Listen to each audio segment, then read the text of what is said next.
isso aí, voltamos com mais um bloco do programa Falando de Fé. Lembrando que você pode compartilhar o nosso link através da fanpage da NPTV ou através do site da NPTV, www.nptvweb.com. Você pode compartilhar o nosso link para que outras pessoas assistam e também tirem suas dúvidas, para que esse programa possa chegar a mais pessoas. E futuramente teremos aqui um momento em que você vai fazer sua pergunta e nós vamos responder ao vivo para você no programa, ok? Então compartilhe, fale para as outras pessoas, olha, vocês querem tirarem dúvidas, assista esse programa, amém? Pastor Fernando, então vamos concluir essa pergunta. Como o senhor resume a juntar tesouro no céu? Olha, para fechar essa questão, embora não se fecha, digo fechar agora para esse momento, no capítulo de número 8 de Atos dos Apóstolos, a Bíblia fala de um homem que ele era mágico, Simão, o mágico, e ele se converte. Depois da pregação de Filipe, ele se converte ao cristianismo. Eu diria que se converte entre aspas. Só que vendo que os discípulos, ao imporem as mãos, as pessoas ficavam cheias do Espírito Santo, a Bíblia diz que o Simão pediu para que eles dessem esse poder a ele, para que ele pudesse realizar a mesma coisa. Mas a motivação do coração do Simão era uma motivação errada. E aí Pedro dá uma palavra para ele: o seu dinheiro seja contigo para a sua perdição, porque julgastes alcançar o dom de Deus com o dinheiro. Ou seja, com o dinheiro não se alcança nada com relação ao reino de Deus, com relação a tesouro no céu. A maneira pela qual você alcança esses tesouros, ou você ajunta tesouros no céu, é a manifestação do amor ágape, do amor de Deus no seu coração. E aí, com essa manifestação, você pode também até usar o dinheiro como uma semente, mas aí envolve muitas outras coisas que são muito mais importantes do que o dinheiro. Amém. Então vou partir agora para a próxima pergunta. Pastor Sérgio, é pecado crente comprar coisas piratas como DVD, CD, tênis, camisetas e etc? Por que eu pergunto, pastor? Porque muitos não têm condição de comprar um CD original, um DVD original de uma pregação ou algo parecido. Então eles vão e compram esses CDs piratas, tênis, camiseta, boné, esse tipo de coisa. Mas nós sabemos que é crime a pirataria. Então o crente estaria participando de crime. Mas eu compro o CD evangélico para eu ouvir e adorar a Deus. Eu não estou entendendo mais nada, pastor Célio. É errado, não é? Me explica, fazendo favor. Bom, essa é uma pergunta muito boa, muito pertinente para o momento. Eu tenho falado muito na comunidade a respeito disso, porque a maldição, ou seja, o diabo, ele não tem autoridade de entrar na casa de ninguém. Ele não tem autoridade de entrar na vida de ninguém. Ele geralmente entra por causa de uma base, entendeu? Por exemplo, eu sou escritor, tenho um livro chamado A Última Oportunidade. Esse livro Deus me deu, eu passei algumas noites escrevendo esse livro e imagina, eu vendo esse livro num preço muito acessível, aí aparece alguém, ele copia o livro, ele pega, vai numa gráfica, faz uma cópia e aí ele sai vendendo a metade do preço. Ou, estou falando desse livro, mas vamos pegar aqui, por exemplo, um CD de um cantor gospel, seja lá o que for. As pessoas falam muito mal dos cantores gospel porque cobram para ir cantar. Eu sou contra, mas o CD dele, se eu quero levar para minha casa, eu tenho que honrar o trabalho que ele fez. Ele não pegou de graça a letra, ele não pegou de graça a música, eu não sei como que se chama ali aquelas coisas para montar uma música ali, um CD. Mas ele passa dias compondo ali a letra dessa música. E ele passa às vezes noite, ele perde muito tempo, ele passa às vezes longe da família e ele constrói ali um CD, ele monta um CD e aí ele grava e sai para vender, sustento dele. E chega alguém do nada, copia e sai vendendo. É justo? Não é, é um roubo. eu digo que é um roubo, porque está roubando o trabalho de alguém. E aí eu compro um CD pirata. Quer dizer, eu não compro, mas vamos dizer aqui que eu compro um CD pirata e eu levo esse CD para minha casa. Coloco o CD na minha casa. Eu sou receptador de algo que roubaram de alguém e venderam. É crime.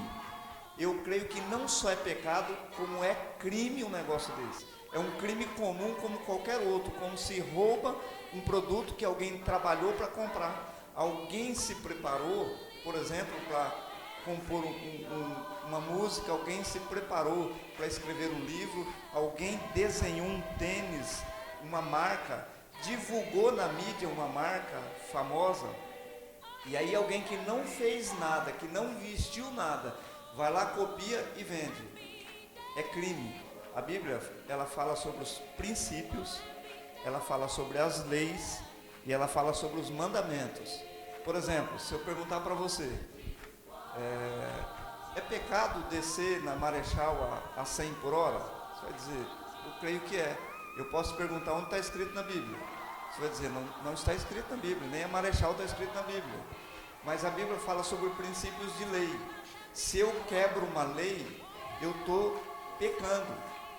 E quando eu roubo alguém, eu estou pecando. Então eu creio piamente que isso é um crime, um roubo.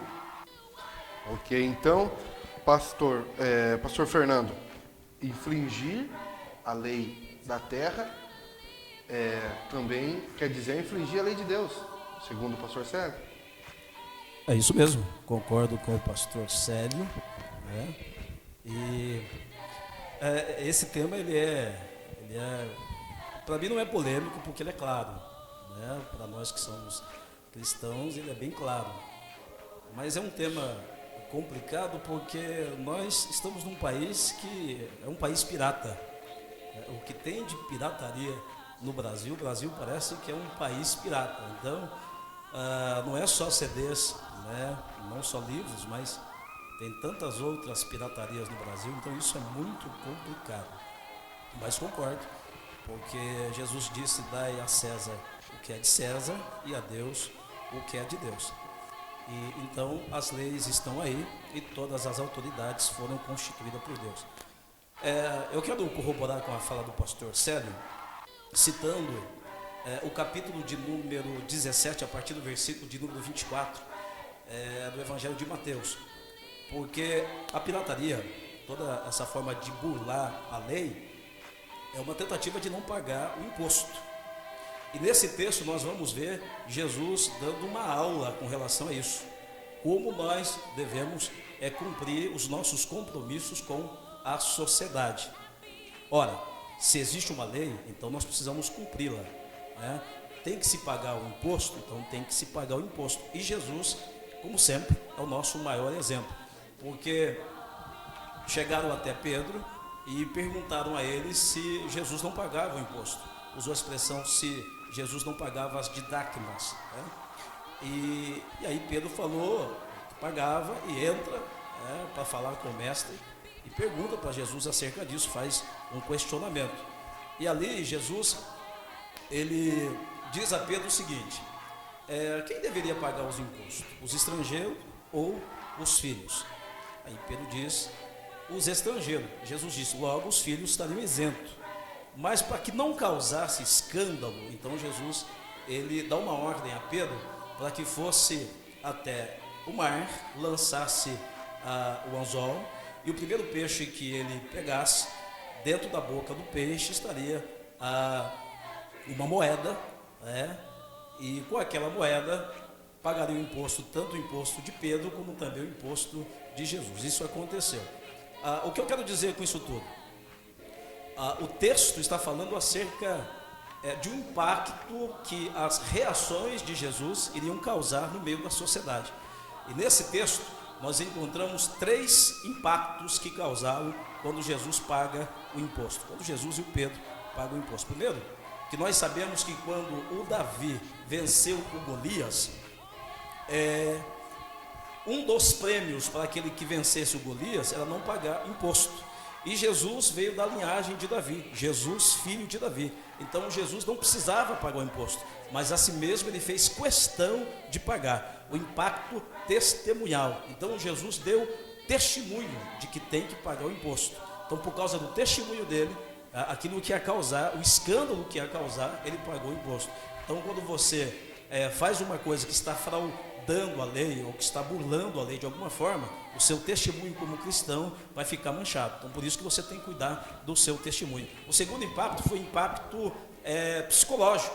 Imagina na mente do Pedro e na mente de todos aqueles que ali estavam, vendo que aconteceu exatamente como Jesus disse, que tinha lá o estáter na boca do peixe. Como Jesus sabia que no meio de milhares de peixes, tinha um peixe que estava engasgado com uma moeda. Então imagina o impacto psicológico que isso causou naquela sociedade. E o terceiro impacto é o impacto espiritual, porque a moeda na boca do peixe era um problema para o peixe estava engasgado, mas a moeda na mão de Jesus foi a solução para ele pagar o imposto. Então, respondendo à pergunta, o cristão não deve fazer parte da pirataria.